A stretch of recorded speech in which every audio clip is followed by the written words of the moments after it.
Welcome everyone to season 4 of Racism, Dismantling the System. My name is Kelsey Sibley, and I'm the program coordinator for the LSU Riley Center for Media and Public Affairs at the Manship School of Mass Communication.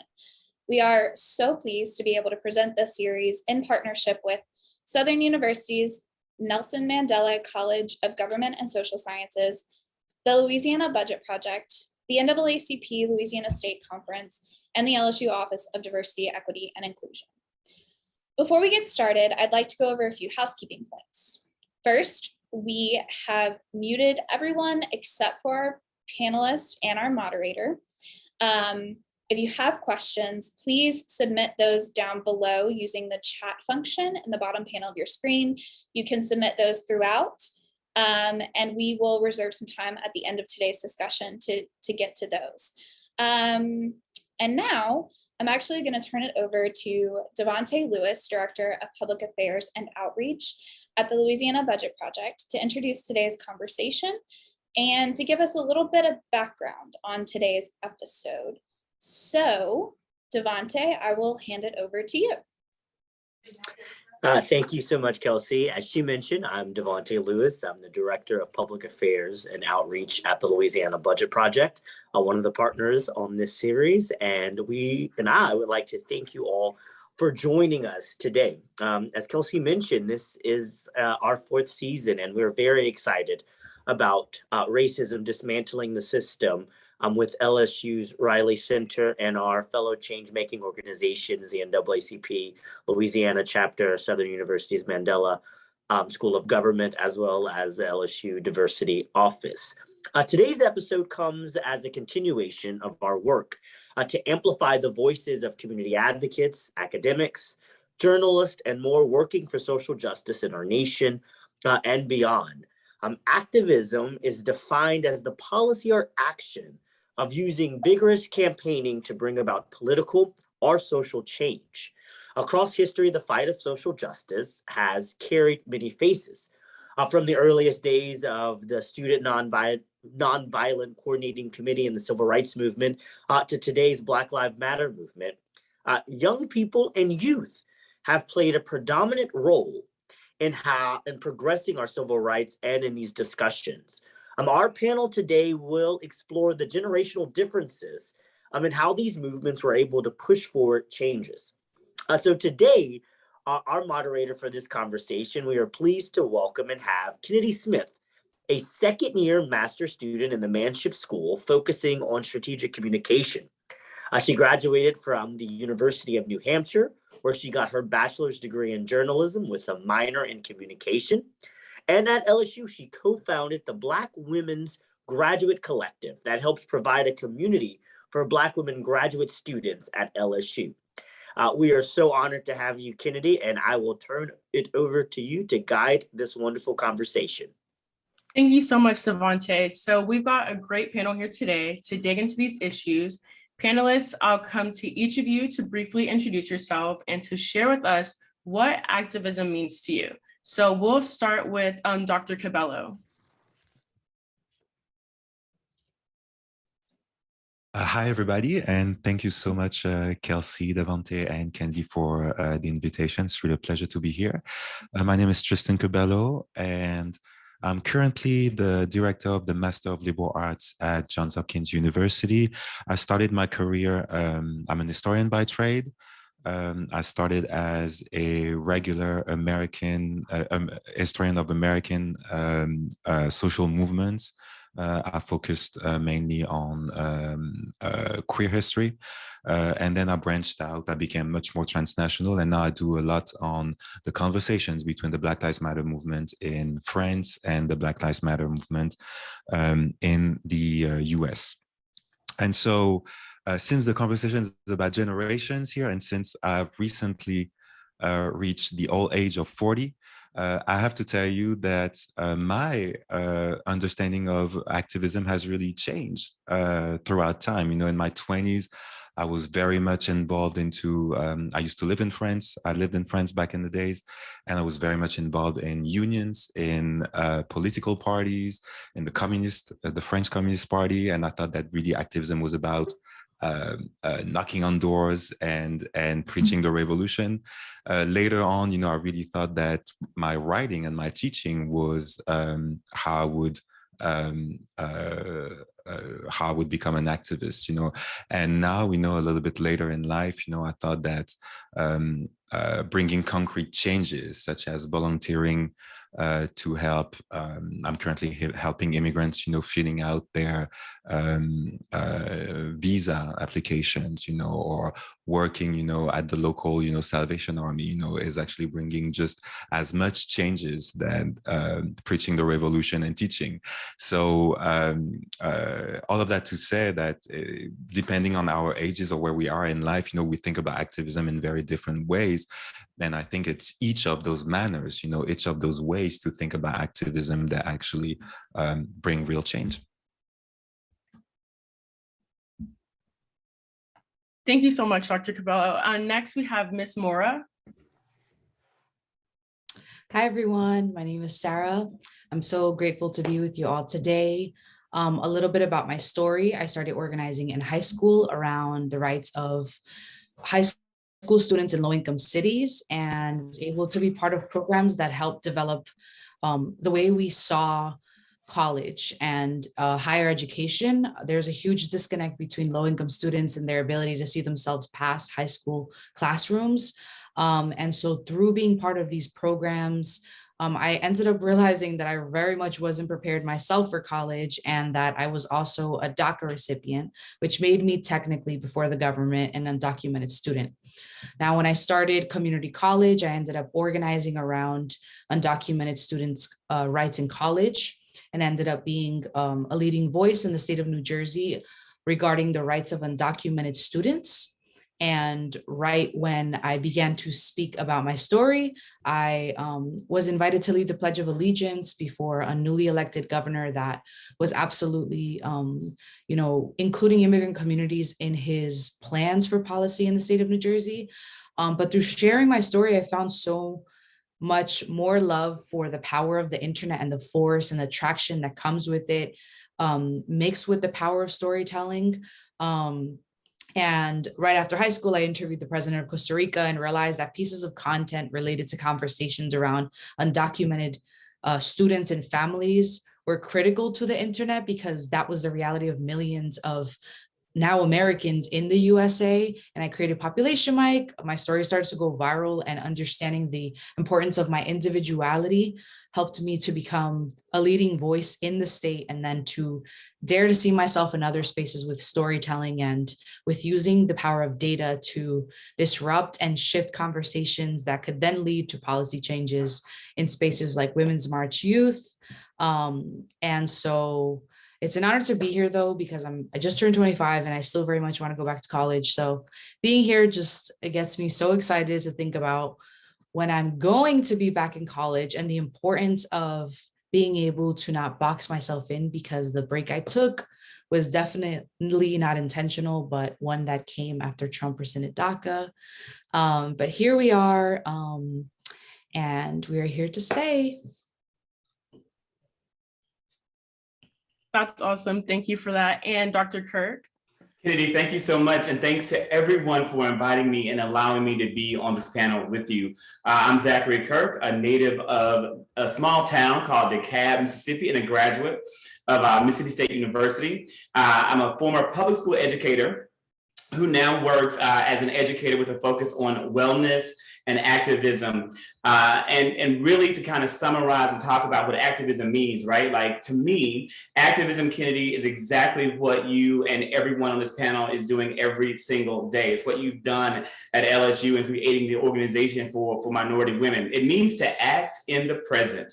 And by act, I mean it's exerting force in whatever way you are able to move our society purposefully, intentionally, and positively towards or forward in the future, so that those in that future can lead and live better lives, freer lives, or lives that are more free than what we live today. So I'm really excited to be here, and I can't wait to delve into some of the questions that you're going to present to us. Thank you again for having me. No problem. Thank you, Dr. Kirk. And Ms. Battle. Hello, everyone. First, I want to thank you in advance for your grace, as I just had sinus surgery. So you may, one, I may sound really nasally, and two, you may see my camera going on and off is because I'm wiping my nose quite often. So I want to thank you in advance for your grace. As you know, as all of you all, I'm navigating being a whole ass human during the panoramic. You feel me? Hello, everyone. Again, my name is Cece Battle. My pronouns are she, her, and hers. And what really makes me me, I know we usually jump straight into all of the things that we do.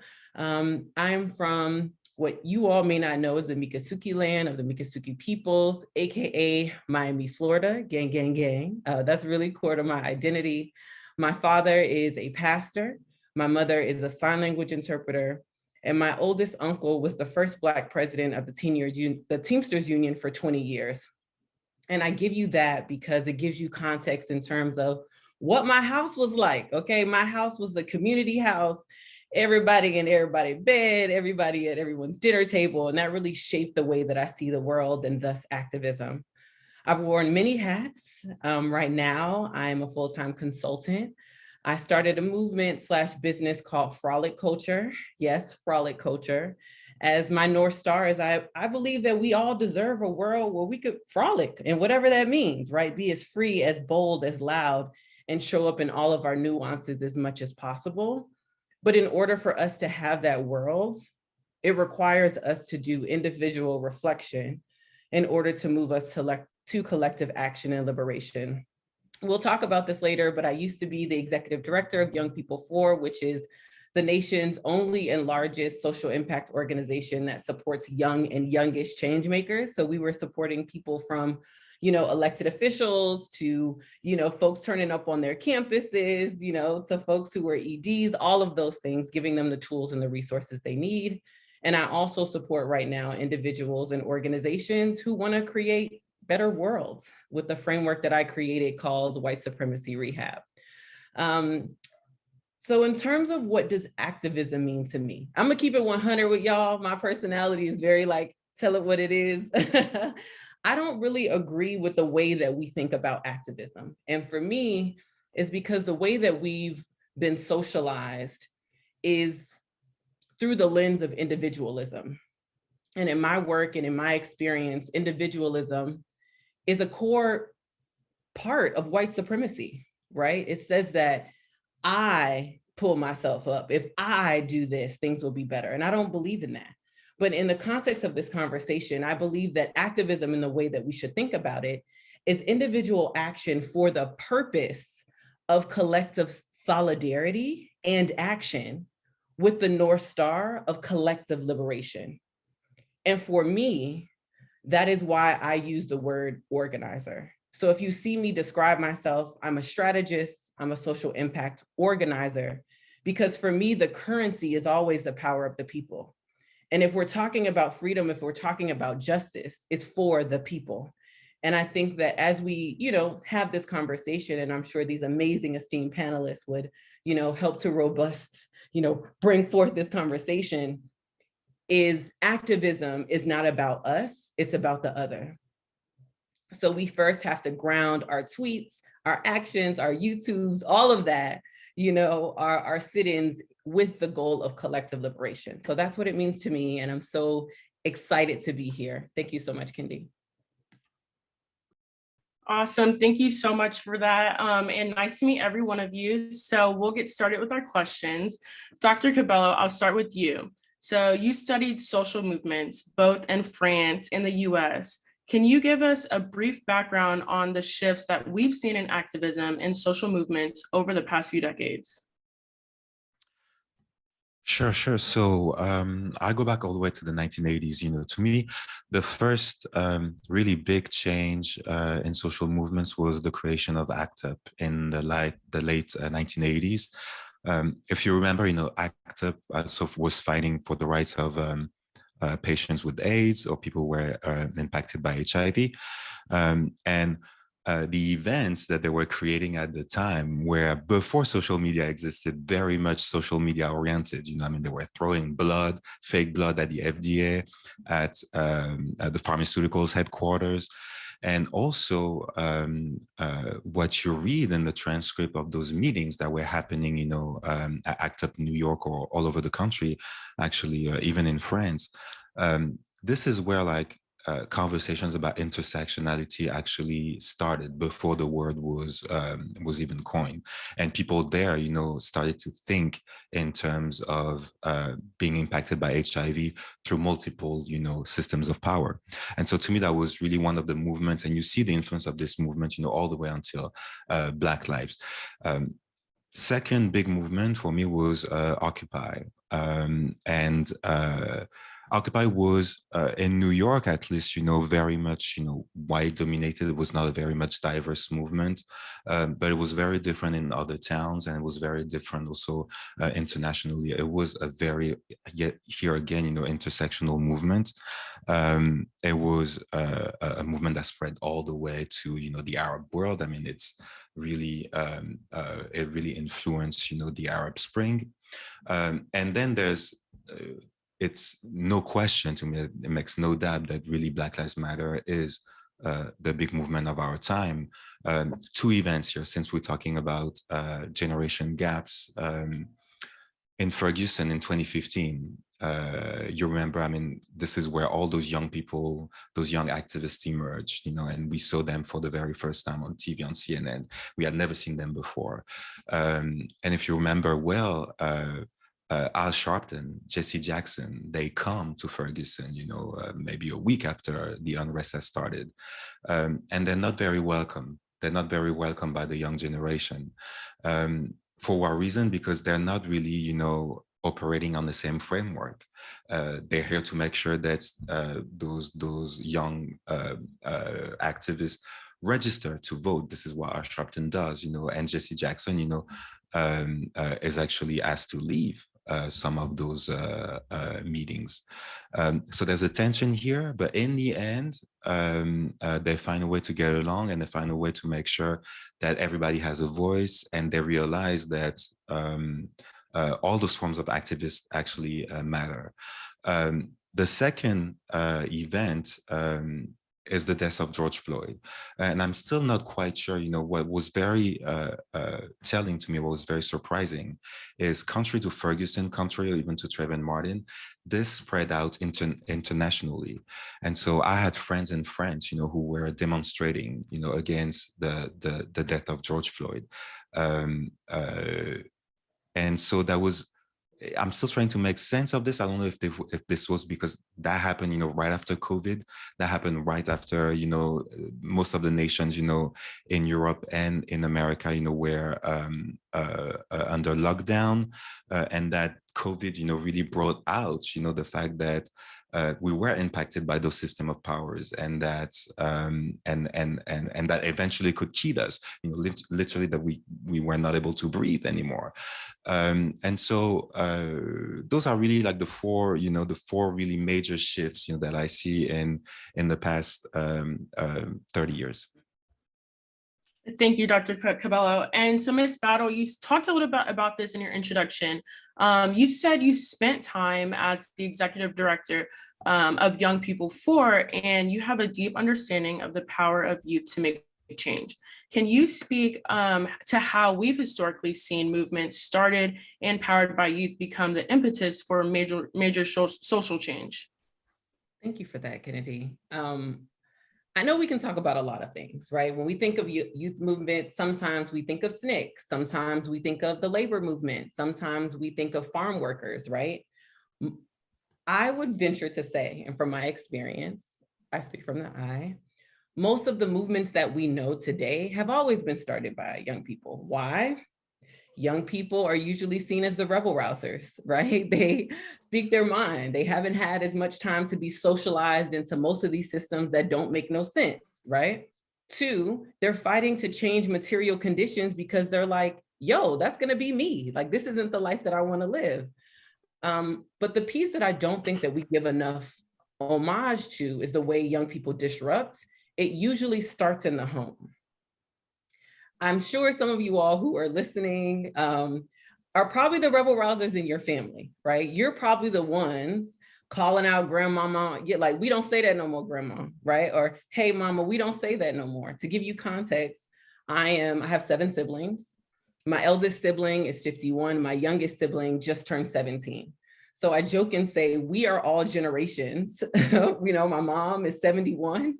And then I have my sister who's 17. She didn't have her. I know y'all are doing the numbers. It's a different mama. Nonetheless, when I think about how change has happened in my own family, I remember being the first one saying, hey, mom, we don't use the word Oriental no more, right? And here's why, right? Or to my pastor daddy, hey, you say you love all Black people, but the homophobic rhetoric that you're using ain't popping, right? So I want us to also consider the ways that young people first started rebel rousing or changing things in their homes that then ended up blossoming into some of the movements that we know. That is SNCC, that is the labor movement, that is farm workers, because a lot of those conversations and expressing the frustrations, that the rightful justified frustrations they had about systemic issues manifested. Another thing that I would love for us to consider, I didn't say this in my intro, is that I used to live abroad. I was a professor of leadership development in Cali, Colombia, and we have to challenge the way that we see movement. And oftentimes what we mean is a name that we know, someone that we can associate it with.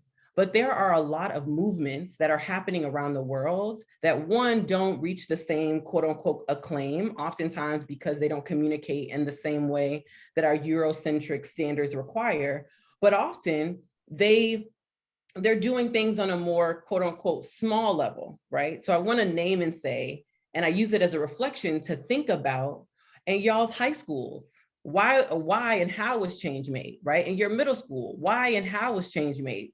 On your campus right now, why and how are change made? You all are leading movements. And I think the more that we begin to see the movements that we're starting in our households, in our nuclear, families, in our friend circles, because I know some of y'all has already checked y'all friends, we can then see some of the movements that have played out throughout history to learn from and do better from. Hopefully that's helpful. No, those are great points. Thank you, Ms. Battle. So Dr. Kirk, we have seen social media take activism to a new level. What are some of the ways that you've seen social media change what some may view as traditional activism and organizing? Kennedy, because of social media, we're all connected and we are all able to do the work of really moving our world forward. There was a time when, traditional activism, as you speak of it, involved only those privileged with a career in the space or time and financial resources that allowed them to enter into that space. Social media has now changed all of that and allows for a much more broader entry into the work. This is evidenced by the work done by many during the summer of 2020 in the wake of the tragic deaths of George Floyd, Ahmaud Arbery, Breonna Taylor, and countless others. On any given day, we could see a rally announced on Twitter or Instagram or Facebook during the morning and see hundreds of participants in attendance by that afternoon. The strategic use of social media to mobilize and organize has afforded opportunity to everyone to feel a part of the work and to be able to enter into that work regardless of whatever background they come from. And social media really has not just been used to mobilize and to organize, it has also been used to inspire, like through the viral clips that we've seen shared of Tamika Mallory, and to empower, like the viral clips that we've seen of those of Amanda Gorman. Social media has enhanced activism also, and that it's been used to ensure a level of accountability in the world that we currently live in that we have never really seen before in real time, with real-time results. Consider the direct and innovative activism of TikTok superstar Denise Bradley, who is better known as Aunt Karen. Her work on TikTok has forced organizations to hold not only their employees accountable, but also themselves as organizations. To me, all of these are ways that social media has contributed to taking activism to the next level. Now in 2022, anyone with a smartphone can join the movement and actively and meaningfully contribute to the work that we do. Thank you, Dr. Kirk. And I love that you said social media has been used to inspire as well. Ms. Morris, so you are a noted Gen Z activist in the fight for immigration rights in the US. Can you share some of the ways that you feel your generation has approached activism and how it may be different from past generations?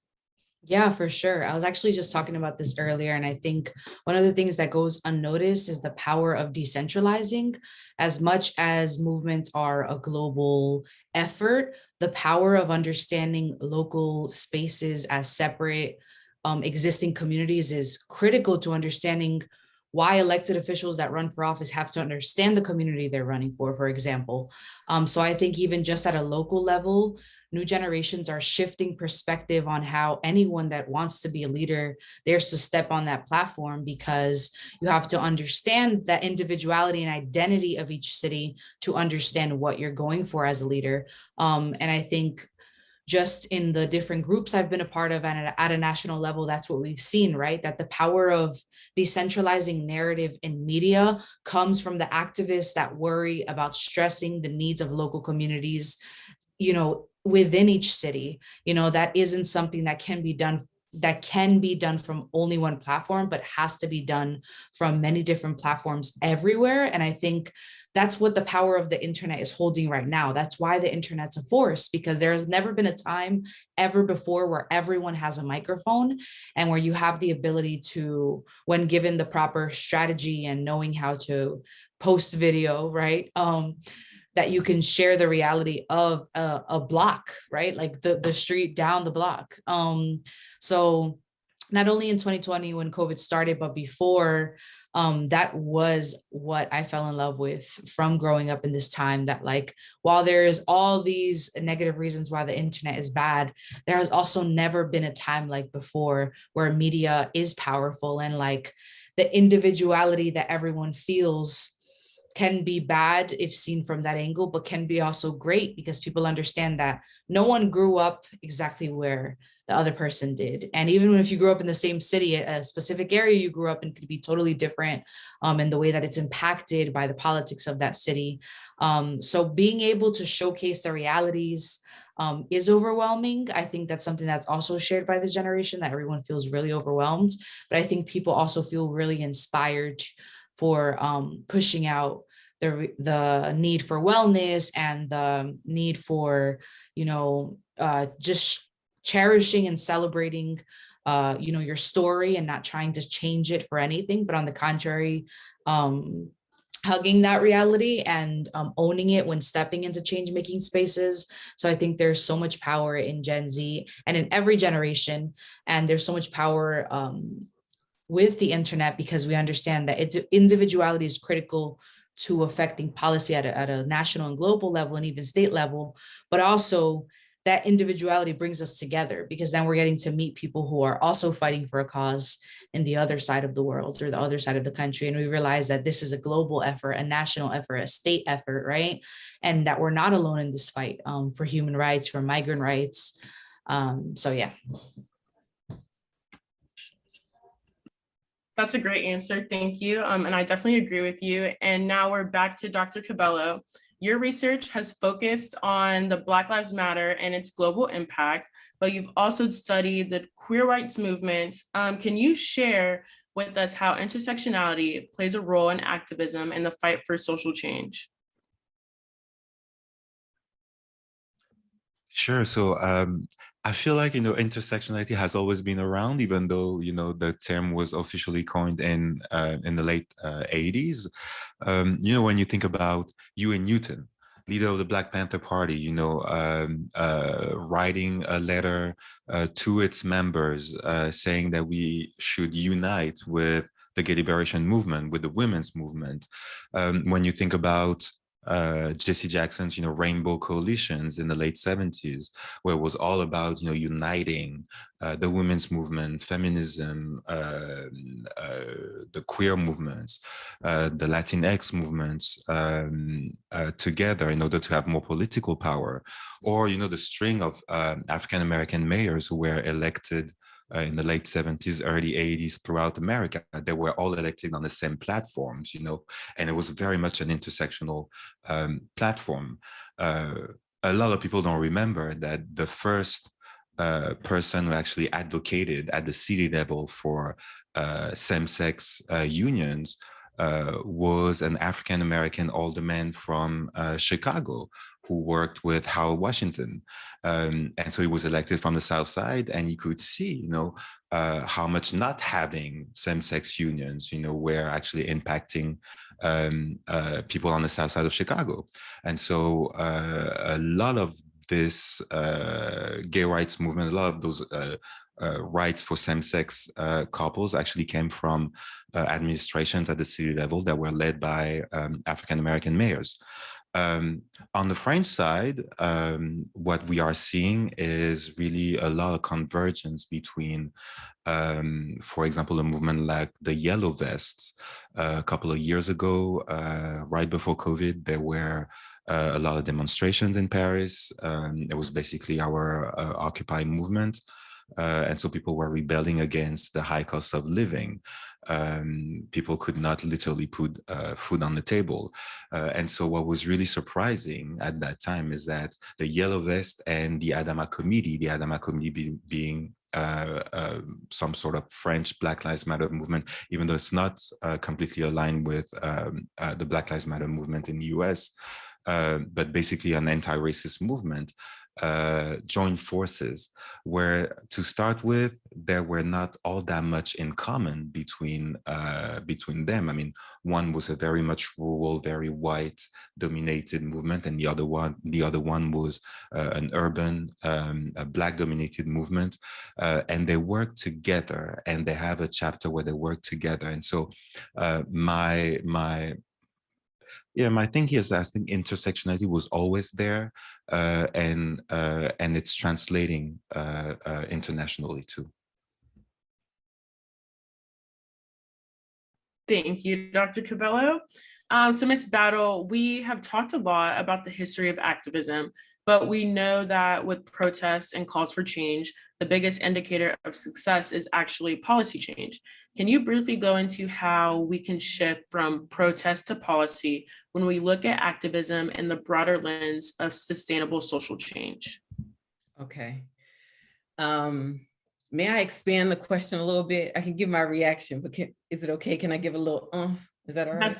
Totally fine. Have your blessing. Okay. I would say that policy change is one of the indicators of success. I wouldn't say that it is the indicator of success, and bear with me.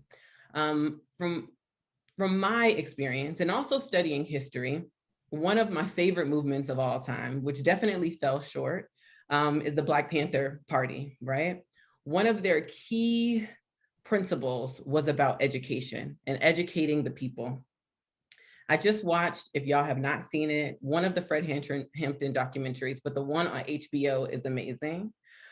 His speech, he ended up turning it into a speech, but basically he was on trial because they said that he robbed an ice cream truck, right?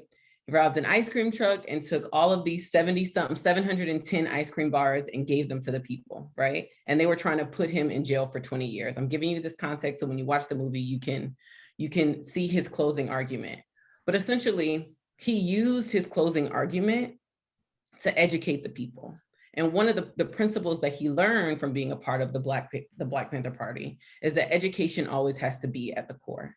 And for me, though policy change is definitely one of those indicators, right? We think about how policy shifted from Black people being seen as cattle in policy to being seen as humans in policy. But what we can also see though, even though policy can say something, people's practices can say something else, right? Which is why I say that policy isn't the only indicator of success or progress. For me, the indicator of success of progress, when I think about the people that I am in service to, is changing material conditions.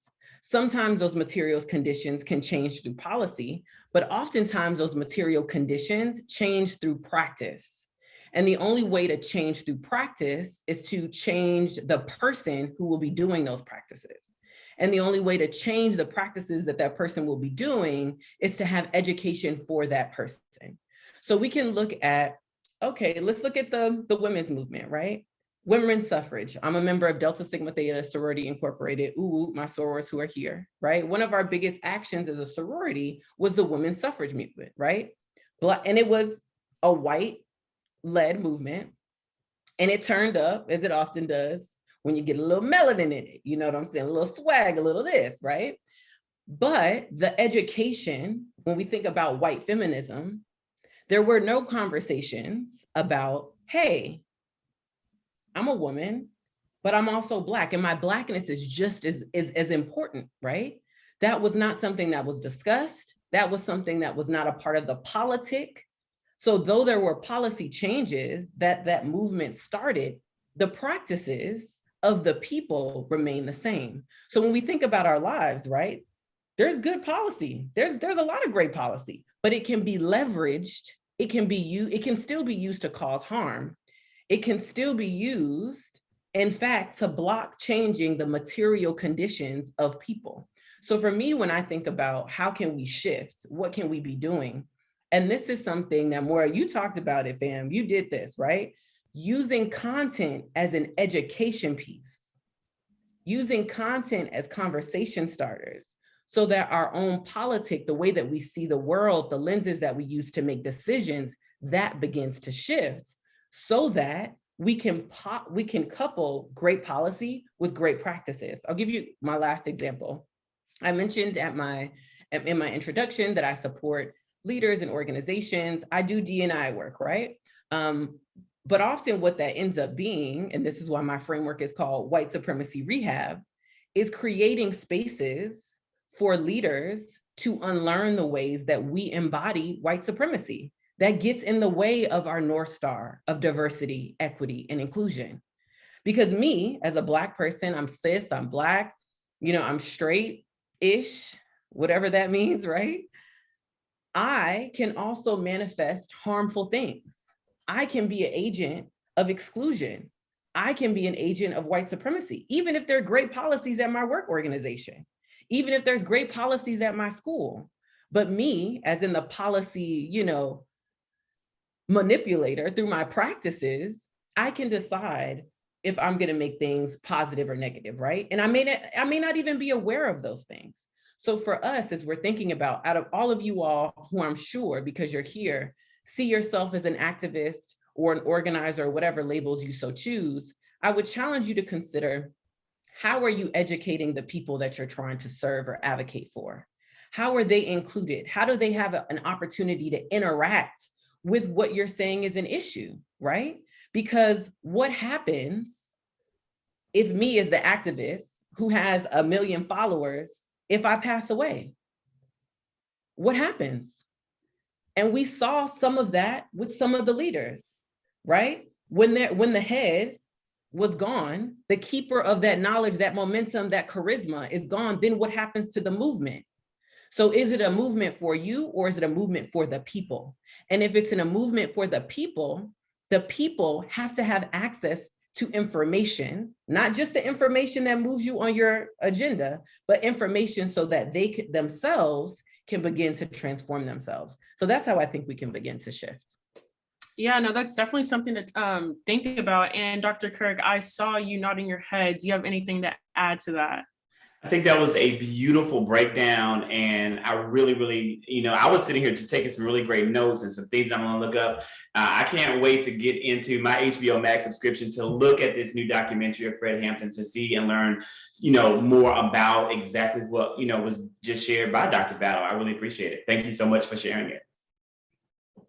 And so this next question is for you as well. So as we look into the future of activism and how people interface with social media, what are some of the ways that technology advancements could enhance the reach and methodology behind organizing and creating social movements? That's a really good question, Kennedy. Technology allows for social media to create the immediate dissemination of information, and it allows for a much broader reach than what we really have ever seen before in past social movements, or, period, any of the ones that we talked about. And I think in today's conversation, we've had such a beautiful framework laid out by the panelists with the history and the work that's happened before. And it really does lay a great framework for where young people like you are going to take social justice and activism into the future. Movements with forward-thinking leaders like the young people assembled here today will leverage social media to connect their communities, to crowdfund, to garner greater resources, and then they will be able to use those resources more effectively. And you know what? Most importantly, technology will allow our social movements to tell the story of the people that they aim to impact or serve. Because really, when you think about it, that kind of connects back to what Dr. Battle just said around Fred Hampton. Now that we know the story of this leader who lost his life at such a young age to the work of the movement, we are able to see him in a way that is more authentic and that is more real, that is not what we necessarily would have been told by the media. And this is where I hope the future will go with technology and social media. It's because of social media that we're now able to have a more multidimensional view of people like Fred Hampton, of people like George Floyd, of people like Ahmaud Arbery. We know more about the leaders of today's movements like Tamika Mallory and like Ben Crump. And we get a small glimpse into their humanity, the humanity of these individuals. That is what shows us the humanity of their work and the meaning behind their causes. And it also lets us know what's at stake in their work and what's at stake with these movements. And I think that makes all the difference in the end when trying to change the hearts and minds of our brothers and sisters who may not look like us, who may not love like us, and who may not think like us. Right. Thank you so much, Dr. Kirk. Ms. Mora, one of the most popular answers we get when we ask panelists of the series what gives them hope for the future is the youth. As a young activist yourself, what are some of the greatest challenges that you face in order to get people on board when you're constantly questioning the status quo? I think for reasons the beginning, unfortunately, I can very safely say it's been like the generational gap, like counting with resources that I've never been counted with before in the beginning did leave me at a big disadvantage, because seeing the potential of things that again have never existed before, and then having obviously people with more experience that you respect and that you honor and that have made great impact in your life, but that maybe just don't see eye to eye in certain inspiration you have around things, was really heartbreaking in the beginning. I do think that I got used to it though and figured out a way to push through it. But I do think that it's something that people still struggle with that are younger, because I've worked in like huge teams of youth and like that's their fear, right? Pitching an idea around a team of older folks that they respect and value, that might not necessarily see the intelligence in their ideas. And again, because the internet has never existed like before, I also felt like over time, I just never felt angry or like bitter, because I realized like that's just the way it is. Like the resources never existed. It's like with the metaverse now, right? If that starts to exist 50 years from now, folks will, there will be folks who don't know about it and folks who just grew into it. And so I think when I first started to be so passionate about the power of the internet, it wasn't trending as much and I was finishing high school. So it was a bit of a rough start. I think sometimes also our generation kind of tends to think outside the box and bounce all over the place with ideas. And that could be seen as kind of messy or like a need for, to be polished or be oriented. But I do think that it's just the time we're in where like, fortunately or unfortunately, we are without an option being, we're growing in a time where information is everywhere all the time and massively. So I don't think that we can erase our identities within that part of how we grew up. And so I think a conversation like this helps, because even though I'm, starting to get older, I still feel like I find myself in rooms sometimes where I'm like, the ideas still feel very, out of place because of the environment I'm used to being around, and the way I'm using the internet, even in the movement. And I think in the beginning too, it was just frowned upon, right? Like if you were prioritizing social media in the movement, even 5 years ago, it was like, whoa, you're selfish. And it was like, no, I'm actually working on a toolkit that's going to help more people understand the power of what we're doing here. And now that's digital strategy, right? Now that's all these names. And so it's a full circle moment, because I'm like, wow, this is the language and the ideas of presenting that were missing back then, but like obviously weren't as developed. So I think that's the biggest challenge. Sometimes the way that, just like every other generation, the way that you might grow up, the access you might have to certain things leaves a big gap in understanding each other, and the perspective you approach certain projects with, and even just having a platform. Like, it's just such a new thing, right? Like now it's not like one person has it, it's like billions of people have a huge platform, and there isn't one coin leader for any movement, but like a bunch of leaders doing respective work in different places. So yeah. Right. Yes. Thank you so much. So this next question is directed to any of our panelists. As social change happens, we learn, grow, and develop new language to replace outdated, racist, and offensive vocabulary. We know that the power that words hold. And so what is the impact when we change the narrative to be more inclusive and open to all groups and identities? And how can that be translated throughout the world?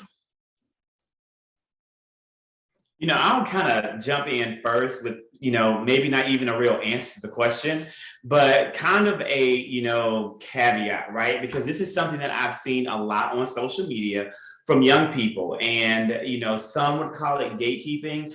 Some would call it preserving the culture. And it all, when you think about the whole "don't call me sis" movement that is, huge on social media. And what I want to say is that we do need to change the language.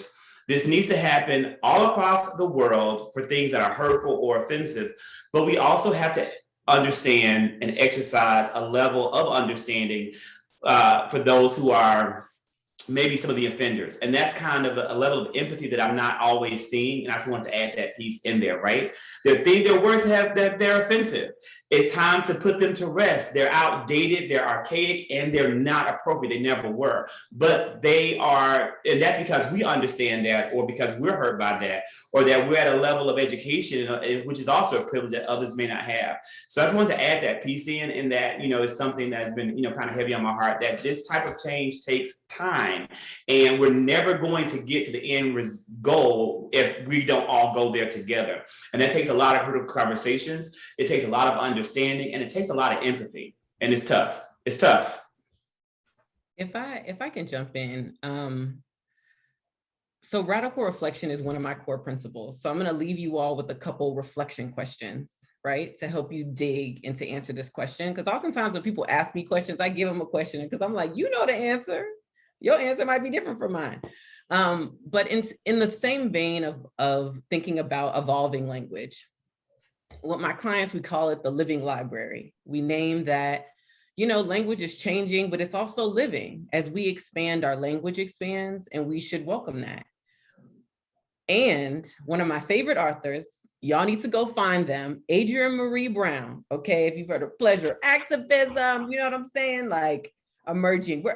Adrienne Maree Brown is the business. You should also follow them on Instagram. Hilarious. Anyway, so 2 years ago, I had them on a summit that I was doing, a civic engagement summit. We did a free civic engagement summit for the country in 2020. And she said, we are living in someone else's imagination. The context of the question was like, what do we do? We're trying to vote for, these wild people. Everyone's wild. We don't want to do this. And Adrienne said, we are living in someone else's imagination. And when she said those words, for me, it really jacked my head up. I'm like, oh snap, like somebody really thought through oppression. Somebody thought through these fly ass glasses I have on. You know what I'm saying? Everything that we interact with is a part of someone else's imagination. So my reflection question for you all is, what world is your language giving breath to? The reflection question again is, what world is your language giving breath to? And that is how we should think about our language, right? My other reflection question for you all is, does your theory match your practice?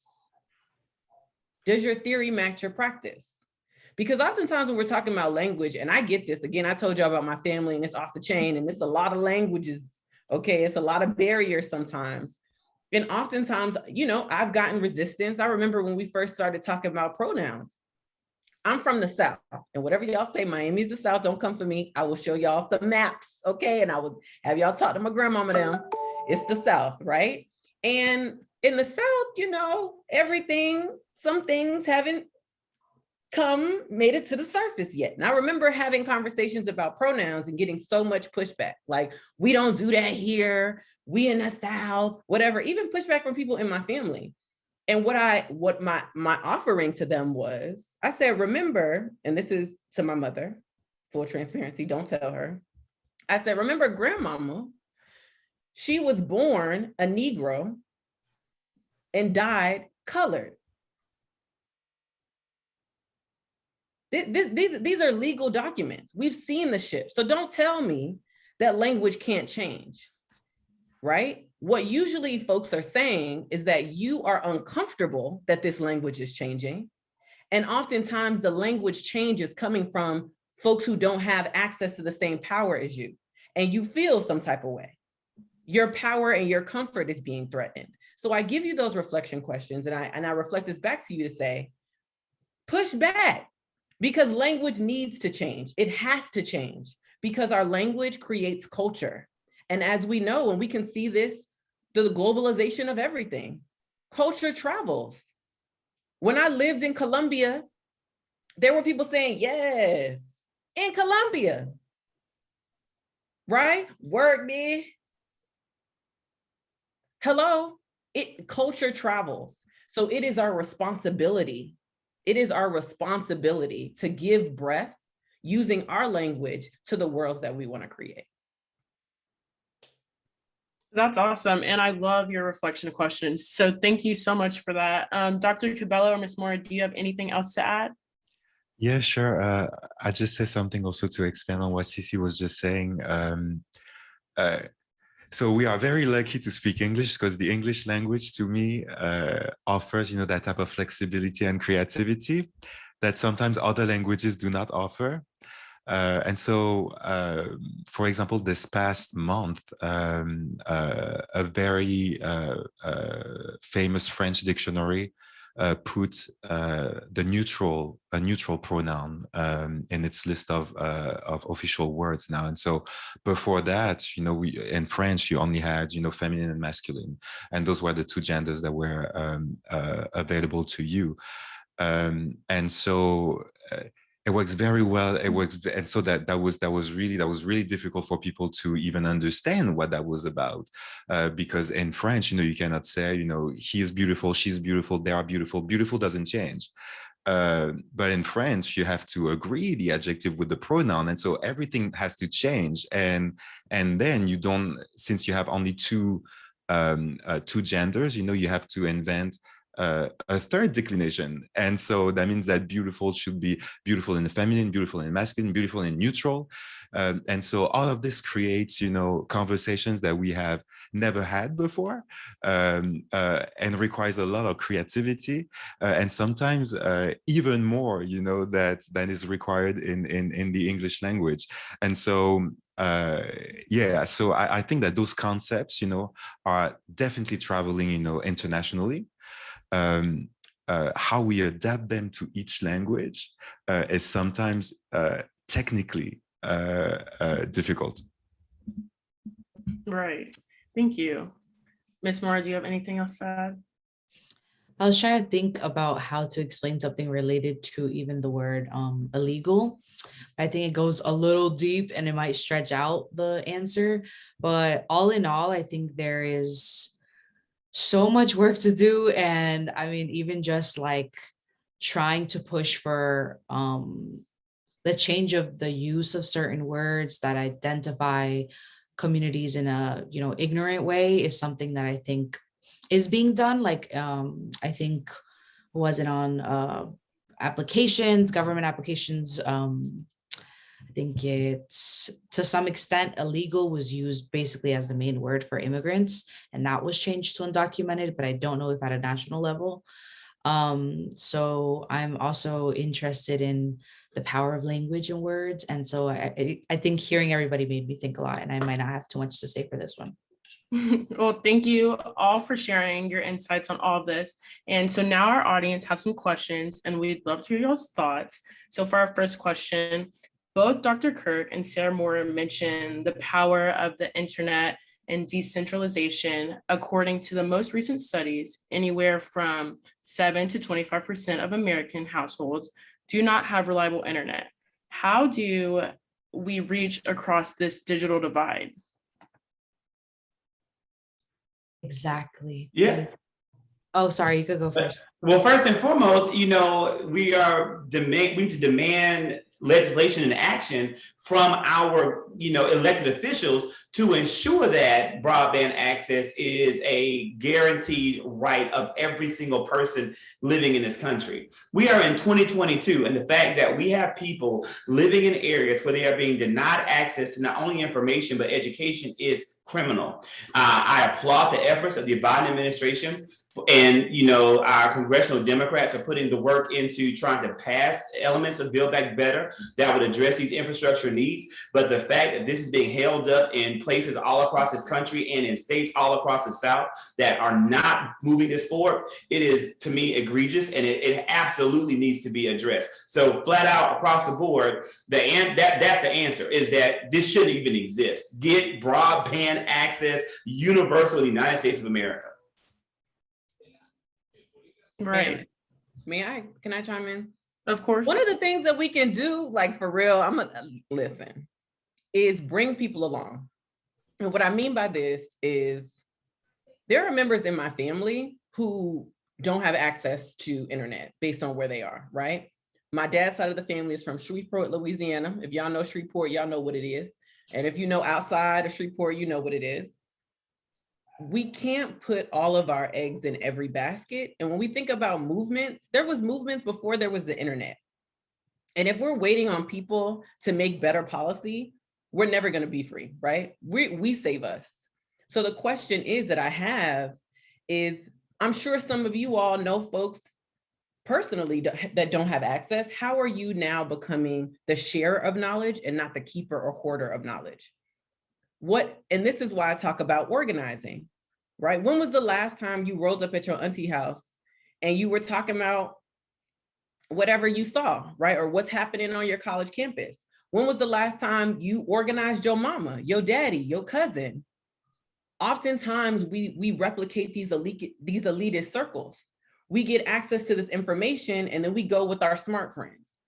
We go with our educated friends, but we never have those conversations with folks who may not communicate or have access to the same things that we do, but also have knowledge in whatever they're doing.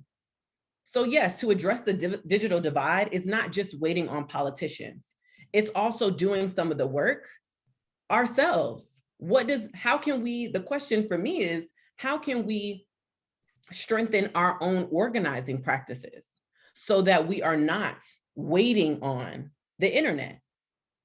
When was the last time, give you context, when I used to run Young People For, one of the things that I was frustrated about is that we were, again, most of our folks were Black, Brown, Indigenous. Those are the people that we served.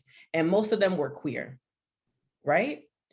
But when I looked at the folks in terms of our actual numbers of money getting out, a big gap of people were Indigenous folks. And I'm like, what the heck is going on?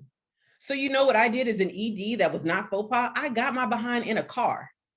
I made some calls to Indigenous folks that I knew, and I went on the res. And I was at aunties' houses, not a representative, me. What's going on? Like, what's popping? And one of the things they said is, we don't have internet like that. Bet, say less. That's that both and strategy, right? Yes, okay, we got to do some political organizing because like my doctor homie said, it's ridiculous. We should have internet, right? And it's your damn land, really? So there's that. And also, we need to strengthen our organizing practices. That means things need to be printed. They need to be here at this time. We need to have someone physically here. We need to make calls. We need to send faxes, and we need to change our organizing strategy to make sure that everybody is included. So that would be something that I challenge you all to consider, and something that you can adopt in your own activism practices right now. Okay, so in reference to your answer about the power of language and cultural traveling, but how can we do that if culture doesn't fit the narrative or doesn't fit what is actually true? Can you rephrase your question? So one of the audience members asked, this was in Mhm. reference to your answer about power of language and culture traveling. Yeah. How can we do that if culture doesn't fit the narrative? How can we do what? How can we change our language? How can we change the power of language? Yeah. So again, I go back to what I talked about of like, sometimes we have to be the individual rebel rouser, right? Sometimes we're in environments where people not doing what they need to do. And sometimes we got to make that thing shake a little bit, right? But again, the North Star is, I'm going to shake. I'm not just going to shake because I want to shine, but I want to shake because I want to create an environment where other people want to shake too. Like, what's that? That's curious. I'll give you a fun example of how I saw it happen, which led to me launching Frolic Culture. So in 2020, I left my job. I left being an ED. Your girl was stressed. I ended my engagement. I did a whole bunch in 2020, right? There was a lot of losses for me. I was like, I got to go. Like I am giving at the expense of myself and I need to save myself first, okay? Self-care is an act of self-love and self-preservation. I needed it, Audre Lorde, listen, it was all of that. So I went on this quest. This is end of 2020, top of 2021. And I don't know if y'all saw this tweet of this young man who was just frolicking in the field. It was a viral tweet, right? He was spinning. He was like, why ain't nobody tell me about frolicking, right? And I was in a panel like this for Revolt TV, and they were asking, so what does freedom look like to you, CC? Remember, I gave you the context where I was, right? I'm like, man, freedom to me looks like the ability to frolic, to do whatever makes us feel free, feel whole. We need to do that. So whatever, that happened. I started using frolicking in my language, right? I started to say to my friends, oh, I'm about to go frolic. What you doing? I'm frolicking. You better go frolic, sis. You better go frolic, fam, do it. That was never a part of our lexicon. I'm from this, yeah, they just had it on Insecure recently and it was a joke, but that's not a part of our culture like that. It wasn't a word. And what I realized is slowly but surely, about 6 months later, it started to be reflected back to me. My mama started using frolicking. What? You 72? What you know about? Okay, girl. My daddy started using frolicking. My cousin, my homeboy, who's a politician, he talking about frolicking on his podcast. Like, I saw the change. So what I'm saying is, oftentimes we're waiting for the culture to welcome the change that we know needs to happen. And what I'm offering us to consider is we can start to use it. But sometimes we expect that when we use it, it's automatically going to be welcomed or accepted. That is not necessarily the case. But what I'm saying is it has to evolve. It has to. And it's only going to evolve if we decide to use it, right? And we'll look up and be like, oh, okay. It may not happen in the time that we want it, right? It may not happen immediately. It may not happen like, hey, this is what I think we should be doing, or this is how I think we should be using this language, or I don't want to be addressed in this way. It may not happen immediately. It should, but it sometimes may not. That shouldn't be the North Star. The North Star shouldn't be like, I'm going to use this and I think everyone's going to do this right now. The North Star is I'm using this because I'm trying to give breath to a world that we all deserve. Hopefully that's helpful. If it's not, whoever sent this question, slide in my DMs. We can have a kiki. I will send you a link and we can talk about it. Thank you, Ms. Battle. So this next question is directed to Sarah. Can you expand your thoughts on the harmfulness of using the term illegal when referring to undocumented immigrants? Yeah, absolutely. So for one, it was put out by the government. Shout out to the government because they're at fault for, having everyone feel identified when thinking of immigrants and the word illegal. But the harm is simple. Humans are not an object.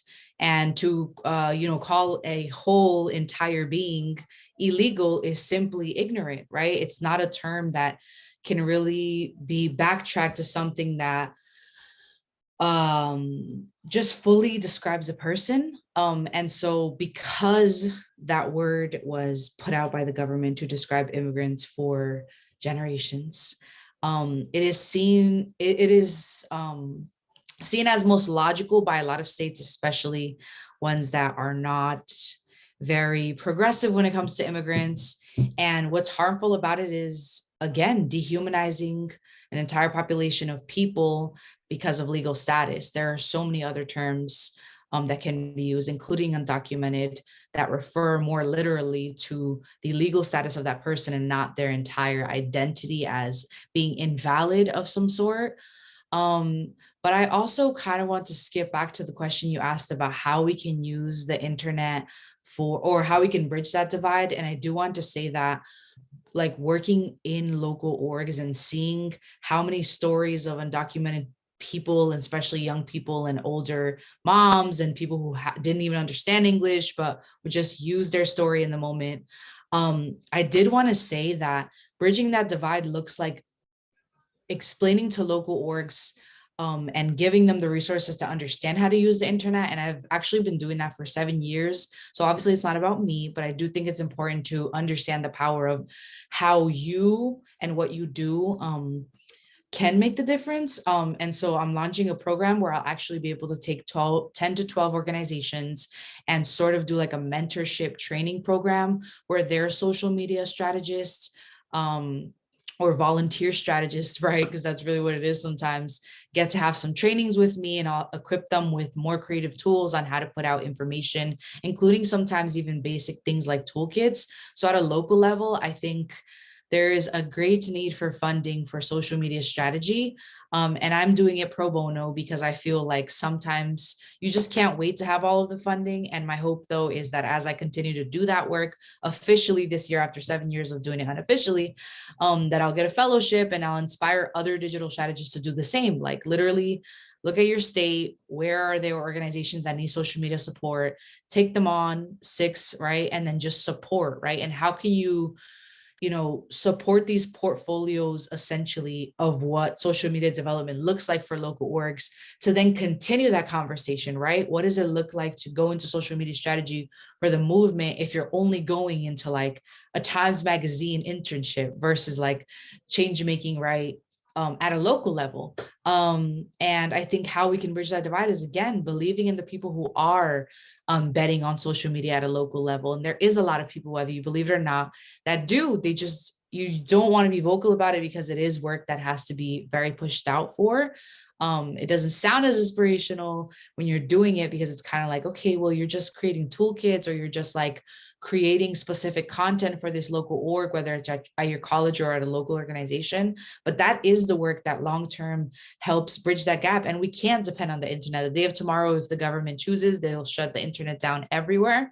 But for a while we have it, how I think is that, sharing these resources, that's what I'm focused on. Like, how can I get I'm on the board for the Reebok Human Rights Award, and I worked like crazy to make sure that the award was spread out to local people, because again, sometimes it'll stay in these circles, and it's like sometimes the spaces do want for local orgs to have it, but the people who are connected to local orgs might say, hey, look, just me. And so for me, I see myself as a connector and a mediator, and my platform is a sounding board, right? And another place to redirect traction to where people can do it, right? Sometimes people don't know about a space until you tell them, hey, look, I lived in Louisiana, and this is the local city that's struggling the most with this thing. And so if you are a local org in Louisiana that needs support with social media strategy, I'm taking on pro bono clients, which means you don't have to pay if you don't have the funding. So please make sure to apply, because that help is very much going to be dedicated from the heart, and it will definitely help your stuff grow. But yeah, I really believe in the power of the internet, even if it's a little crazy. That's awesome. Thank you. This last question from the audience is for Dr. Cabello. What are some resources that you would recommend to someone that's interested in getting more involved locally or more nationally?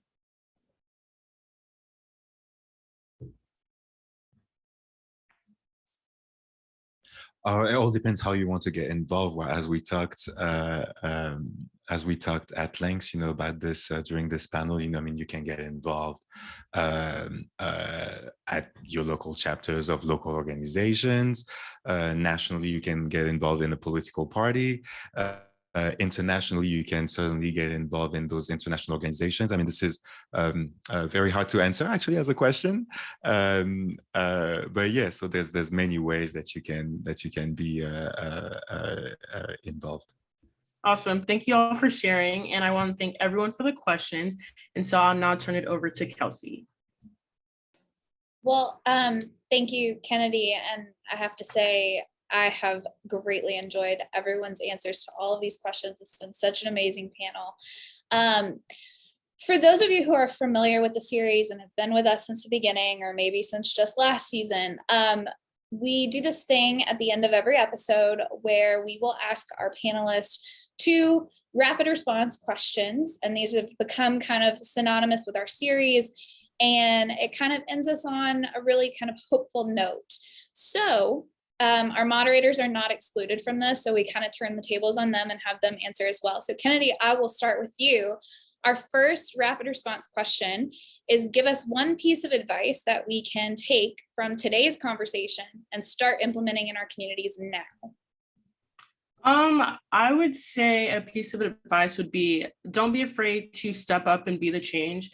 I think the change can really start with anyone. And so as we talked about today, we've seen the rise in social media and how younger people are now coming forward to make a change.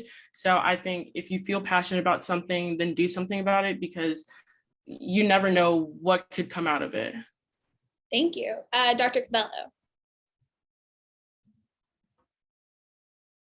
Oh, same question?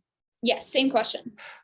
I will go with what Cece said. Cece said that we should not just only rely on the internet, that we have to absolutely use the phone, fax machines if it needs to, that we need to print out stuff.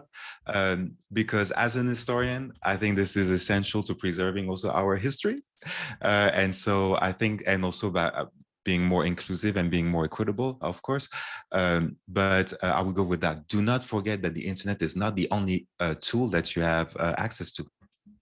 Thank you. All right, well, then I guess that makes Miss Battle, you're next. Oh, dang. Can I take my words back and use them too? I'm just kidding.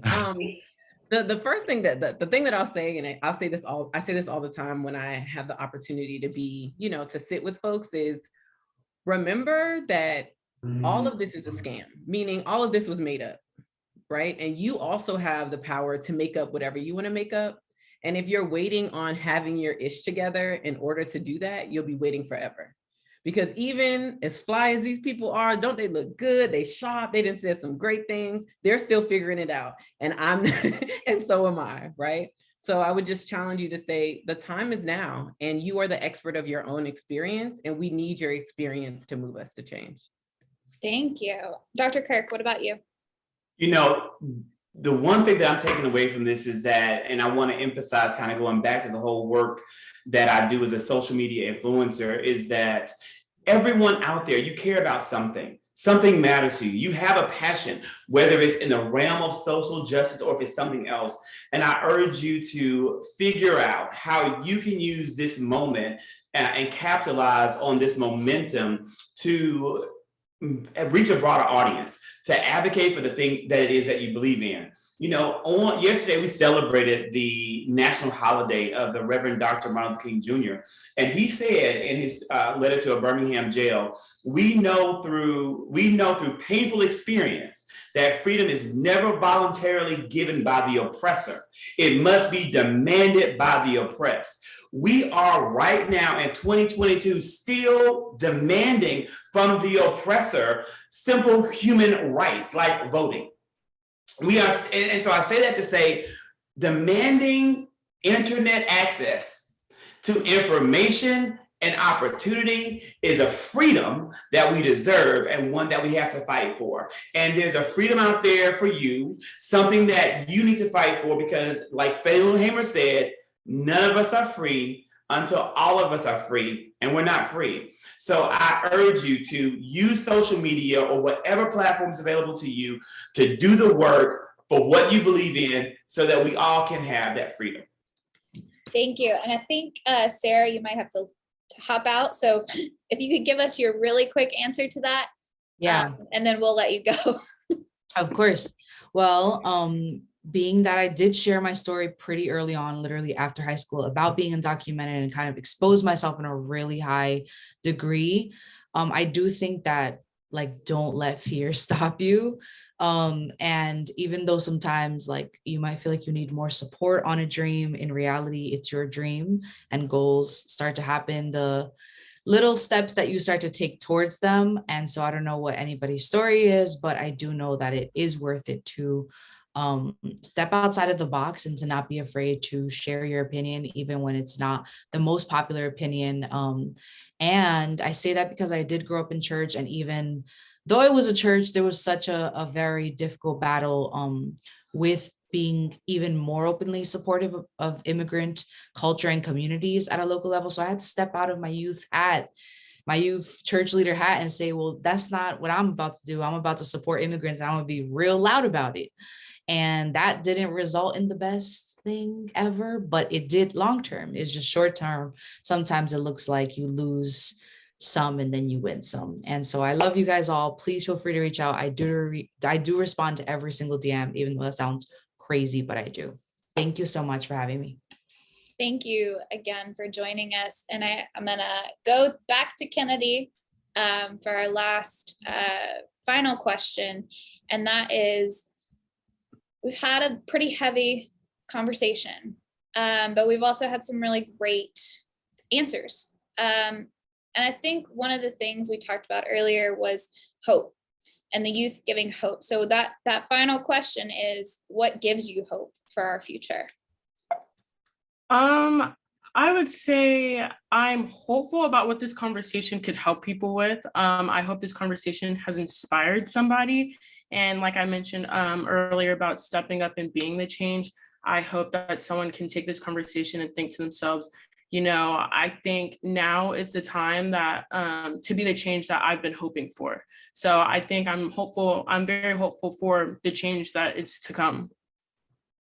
That's great, Kennedy. Dr. Cabello, same question. So I teach young people between the age of 18 and 22 in college. And I have to say that every day they give me hope. And 100%, I have a lot of faith in the youth of this country. I've seen, you know, how it has evolved, you know, over my career. You know, I've been teaching for 10 years now. And I learn a lot from them every day. So we are in good hands. Thank you. Ms. Battle, what gives you hope? You know what really gives me hope?